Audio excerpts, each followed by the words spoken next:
A sailboat is supposed to feel alive. Not dramatic, not mysterious, just alive in ordinary ways. Wet towels drying in the sun, phones charging below deck, coffee cups left near the cockpit after a long day on the water. The quiet routines of two people sharing a floating home. But tonight, one sailboat in Fort Pierce, Florida is no longer being treated like a home. It is being treated like evidence. The vessel is called Soulmate, and according to multiple reports, federal investigators are now examining it as part of the disappearance of Lynette Hooker, a woman who vanished after a night in the Bahamas that still raises difficult questions. Before we go any further, one thing matters immediately. Brian Hooker has not been charged with a crime. His attorneys have denied wrongdoing, and responsible coverage has to keep that clear from the beginning, because this video is not about declaring guilt. It is about something else entirely. What evidence may or may not be able to prove. If you care more about facts than online rumors, stay with me carefully through this one. Because what makes this case unusual is not just the disappearance itself. It is the possibility that the boat may contain its own record of that night. Modern vessels do more than float, they record, quietly. Automatically, a camera may record movement. Electrical systems may record activity. Internet systems may record connections. Devices may reconnect without anyone thinking about it. Tiny moments of ordinary life can leave traces behind in systems people rarely notice until investigators begin looking closely. And that is why Soulmate may matter so much now.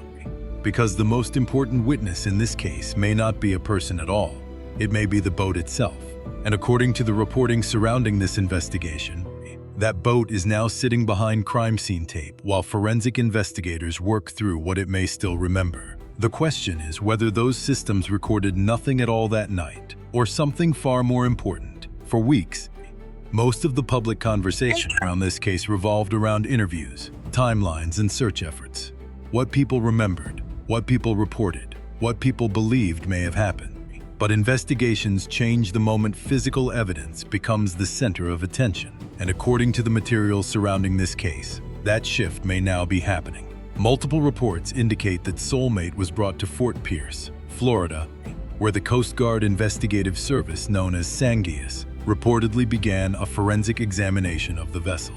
Images and descriptions from the scene suggested a very different atmosphere from the earlier search and rescue phase of the case. Evidence bags, restricted access, crime scene tape. That distinction matters more than many people realize. Search operations ask where someone might be. Forensic examinations ask what the physical record can establish. And in cases involving modern boats, the physical record is no longer limited to fingerprints or visible objects. A vessel like Soulmate may contain layers of stored information.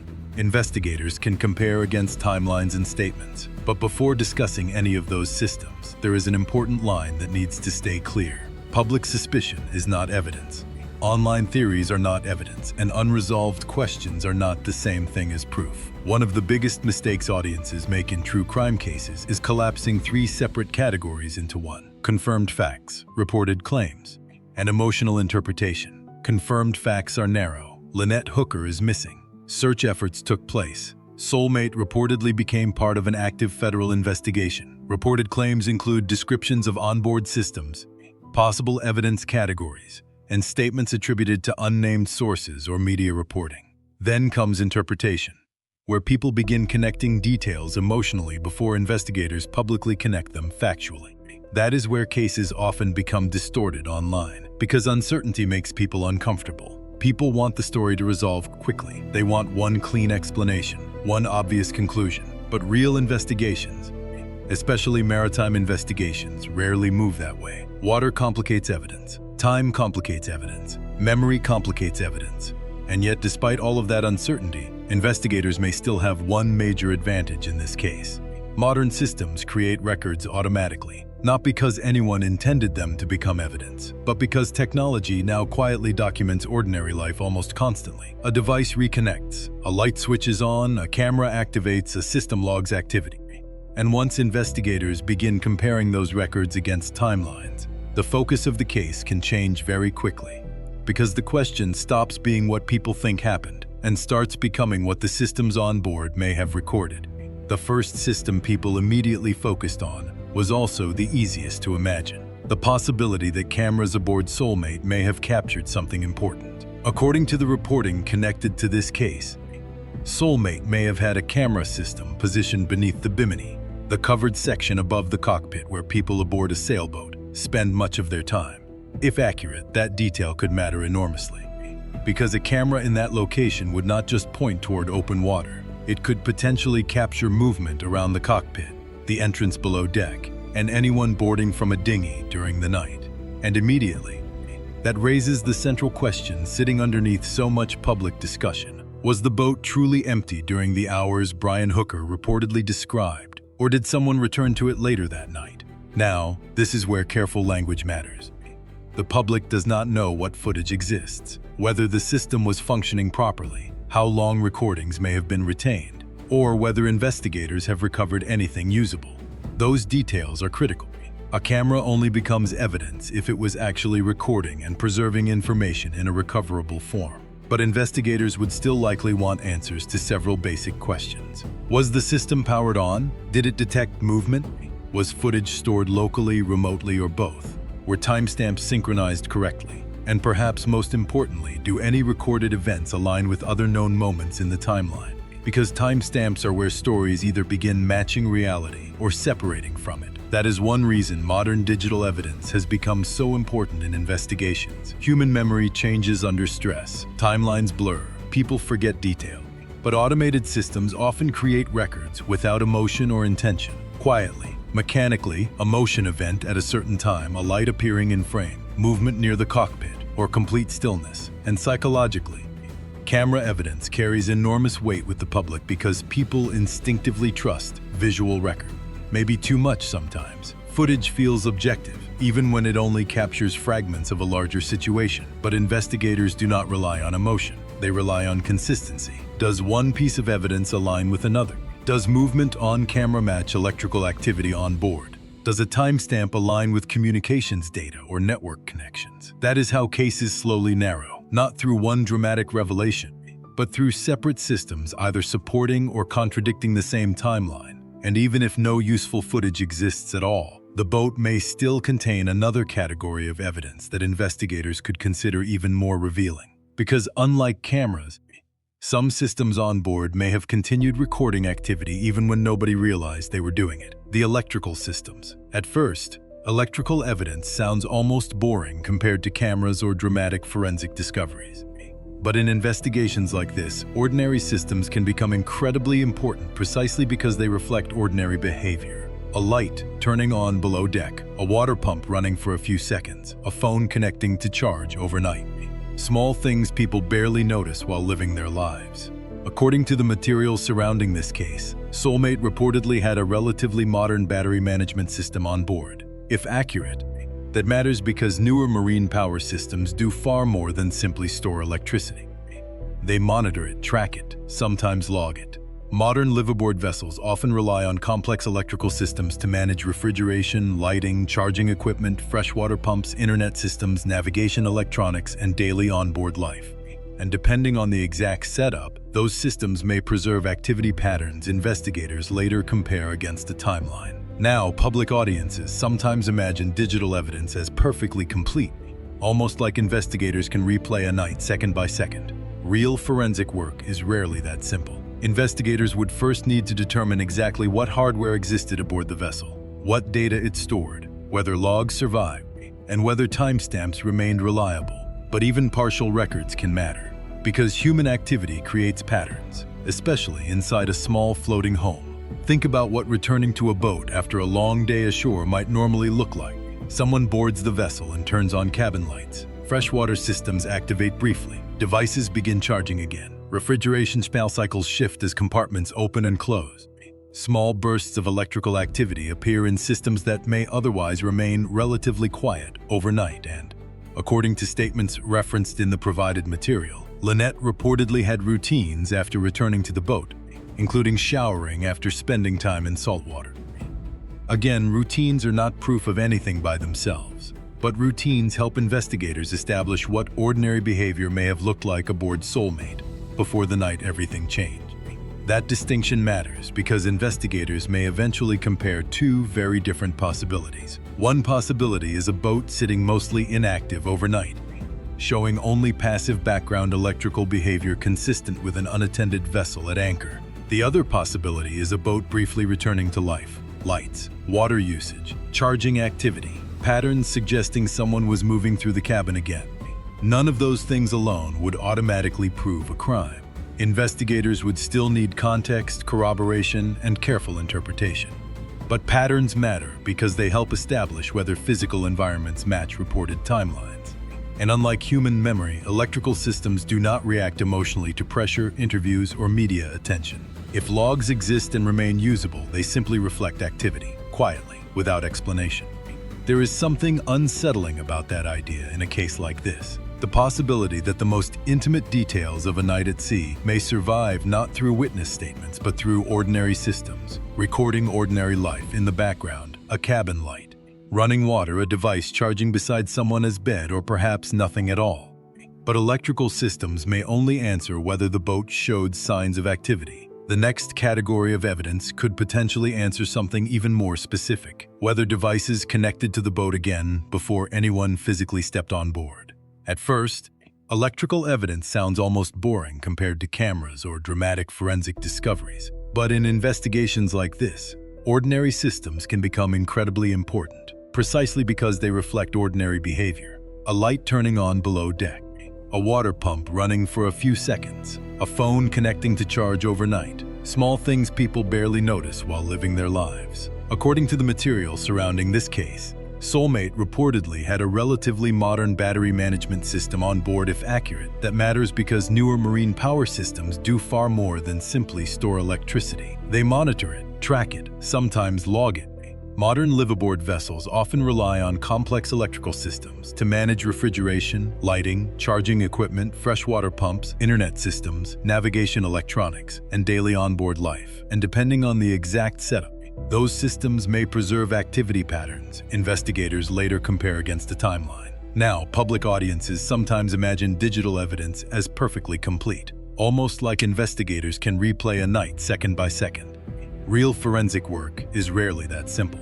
Investigators would first need to determine exactly what hardware existed aboard the vessel, what data it stored, whether logs survived, and whether timestamps remained reliable. But even partial records can matter, because human activity creates patterns, especially inside a small floating home. Think about what returning to a boat after a long day ashore might normally look like. Someone boards the vessel and turns on cabin lights. Freshwater systems activate briefly.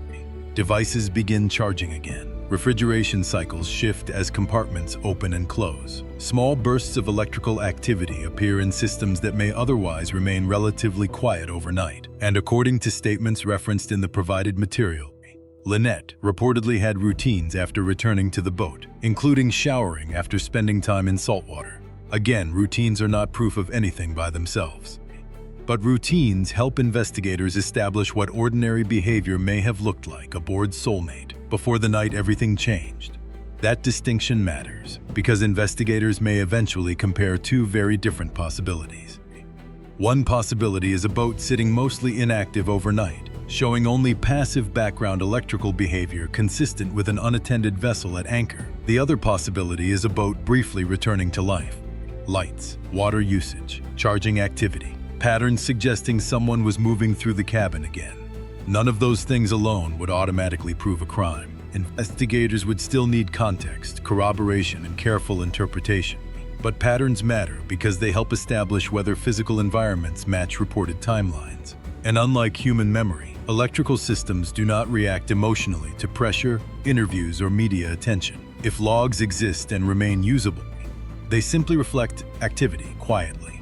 Without explanation, there is something unsettling about that idea in a case like this. The possibility that the most intimate details of a night at sea may survive not through witness statements, but through ordinary systems recording ordinary life in the background, a cabin light, running water, a device charging beside someone's bed, or perhaps nothing at all. But electrical systems may only answer whether the boat showed signs of activity. The next category of evidence could potentially answer something even more specific, whether devices connected to the boat again before anyone physically stepped on board. That possibility centers around a system millions of people now use almost without thinking about it. Wireless internet. According to the material connected to this case, Soulmate reportedly carried a Starlink satellite internet system on board. For long-term cruisers, systems like Starlink have transformed life at sea. Boats anchored far from shore can still send messages, upload videos, check weather data, and remain connected to the outside world. But network systems may also create another kind of record, because devices constantly search for familiar connections. Phones reconnect automatically. Tablets recognize trusted networks. Smartwatches communicate quietly in the background. Most people never notice these interactions happening, because modern technology is designed to make connectivity feel invisible. Invisible does not always mean unrecorded. And that is why investigators may reportedly be interested in whether any known devices associated with the people on board reconnected to Soulmate's network during the timeline under examination. That question matters because wireless connections can sometimes occur before a person physically steps onto a boat. A phone approaching in a dinghy may begin recognizing a familiar network while still nearby. Depending on the system configuration, connection attempts or successful reconnections may leave traces investigators later analyze. Now again, caution matters here. The public does not know exactly what configuration existed on board Soulmate. We do not know what records may or may not have been preserved. We do not know what information investigators can legally access, how long any logs may have been retained, or whether useful metadata still exists at all. Those limitations are important because internet discussions often treat technology like magic. Real digital forensics depends heavily on technical details most people never see. But even with those limitations, network evidence can still become valuable. For one major reason, it may help establish proximity, not necessarily intent, not necessarily action. Proximity. Were certain devices near the vessel during critical moments in the timeline? Did reconnection attempts occur? Did network activity align with other onboard systems? That is where separate evidence categories begin interacting with one another. Investigators do not examine systems in isolation, they compare them. A possible camera event, a spike in electrical usage, a device reconnecting, a timeline narrowing minute by minute, or none of those things happening at all. Either outcome matters. And psychologically, this may be one of the most uncomfortable realities in modern investigations. Everyday life now leaves digital traces constantly, often without people realizing how much ordinary behavior becomes measurable later. A phone reconnecting automatically, a smartwatch syncing in the background, a familiar network recognized silently in the dark. If those records exist and remain recoverable, investigators may use them not to build dramatic stories, but to answer practical questions about movement, timing, and consistency. But digital systems are only one side of the investigation, because even if every electronic record failed completely, investigators would still have something else waiting on board: the physical surfaces of the boat itself. And physical evidence behaves very differently from digital evidence. A timestamp either exists or it does not. A network connection is either logged or it is not. But physical environments change constantly. Heat, moisture, salt air, movement, cleaning products, and simple time can all affect what investigators are ultimately able to recover. That is one reason some forensic experts reportedly raised concerns about the delay between Lynette Hooker's disappearance and the forensic examination of Soulmate. Weeks passed. The boat remained in a marine environment. Other individuals may have accessed it during that time, and every additional day increases uncertainty because biological evidence is fragile. Saltwater environments are especially harsh on surfaces and materials investigators normally rely on. Television often creates the illusion that forensic science works like instant certainty, but real investigations are rarely that clean. Even so, delayed examinations can still matter. One of the most discussed forensic tools in cases involving cleaned surfaces is luminol, a chemical investigators use to detect possible traces of blood invisible to the naked eye.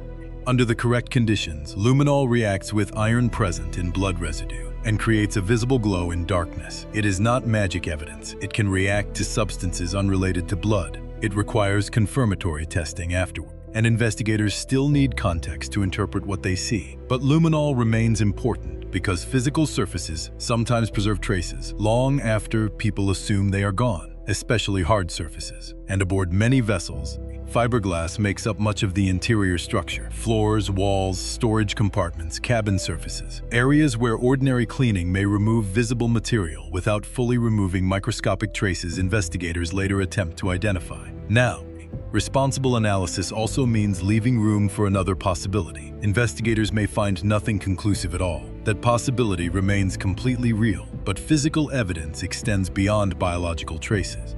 Investigators may also focus on ordinary objects connected to the final timeline: clothing, personal belongings, electronic devices, items reportedly associated with Lynette before her disappearance.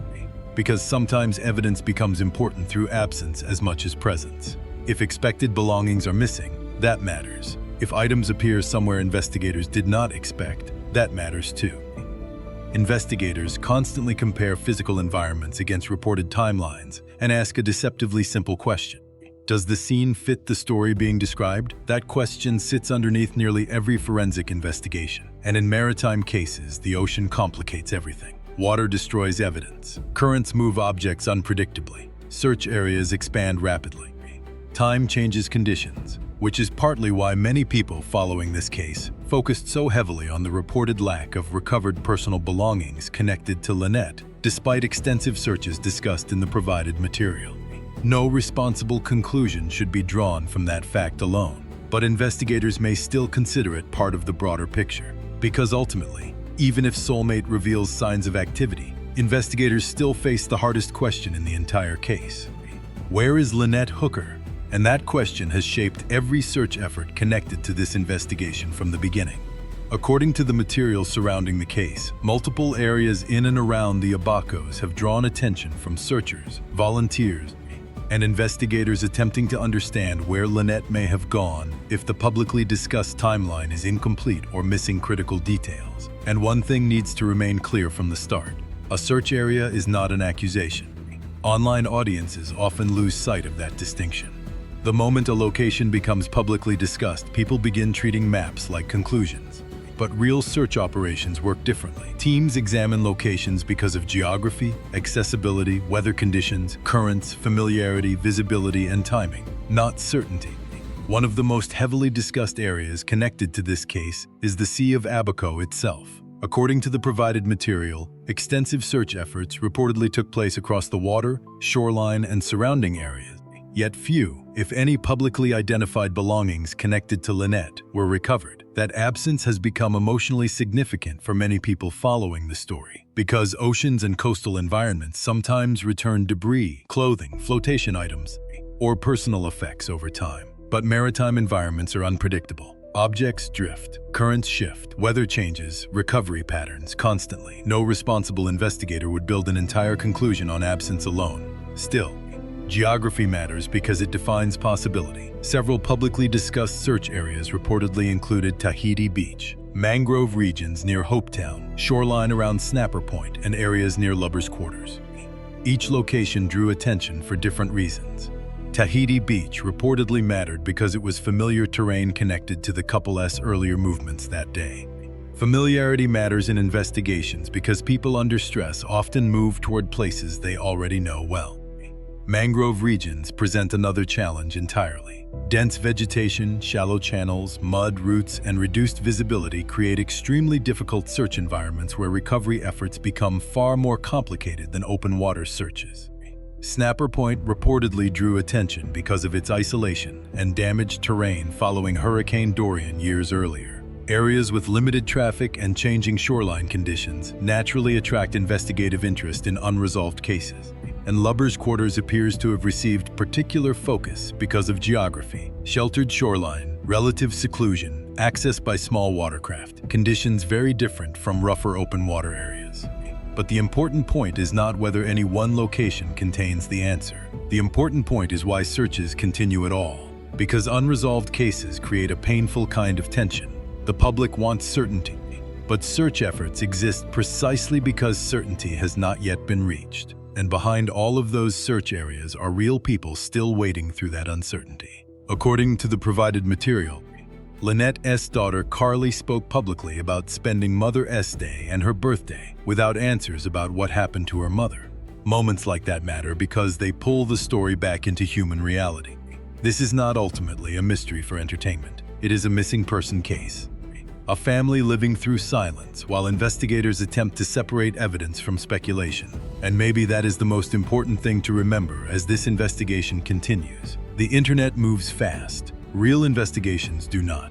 Investigators compare timelines, records, interviews, digital systems, search patterns, and forensic results slowly because accuracy matters more than speed. The public may eventually learn far more about what investigators found aboard Soulmate, or investigators may discover that some questions remain frustratingly incomplete. Both possibilities still exist, but what matters right now is resisting the temptation to treat uncertainty like proof, because evidence works differently from emotion. People speculate, people accuse, people defend, but evidence narrows reality one detail at a time: a timestamp, a network connection, an electrical pattern, a physical trace, or perhaps the absence of those things. And somewhere inside that process, investigators are still trying to answer the only question that truly matters: what can actually be proven about the night Lynette Hooker disappeared?